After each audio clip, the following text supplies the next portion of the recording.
ইতিমধ্যে আপনাদের কাছে প্রাণপ্রিয় নেতা, মেহেরপুর মাটি ও মানুষের নেতা, মেহেরপুর জেলা বিএনপি সংগ্রামী সাধারণ সম্পাদক অ্যাডভোকেট জনাব কামরুল হাসান বিশেষ অতিথি হিসাবে উপস্থিত আছেন।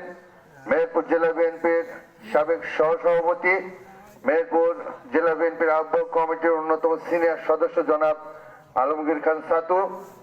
আরো উপস্থিত আছেন বড়িপুতা ইউনিয়ন বিএনপির সভাপতি জনাব নাসির উদ্দিন, আহসেদ ভাই, দবির ভাই সহ মেহেরপুর বড়িপুতা ইউনিয়নের সকল ইউনিটের সভাপতি, সেক্রেটারি সহ সামনে উপবিষ্ট সমস্ত জনগণকে, সমস্ত নেতা নেতৃবৃন্দকে মেহেরপুর পৌর বিএনপির পক্ষ থেকে সংগ্রামী শুভেচ্ছা, অভিনন্দন ও সালাম। আসসালামু আলাইকুম। আসলে আমরা এমন একজন আজকে নারীকে নিয়ে আলোচনা বসেছি বা তার জন্য দোয়া করতে বসেছি, যার গুণগান বলার মতো সাহস আমার নাই, কারণ তিনি এমনই একজন মহিষী নারী যাকে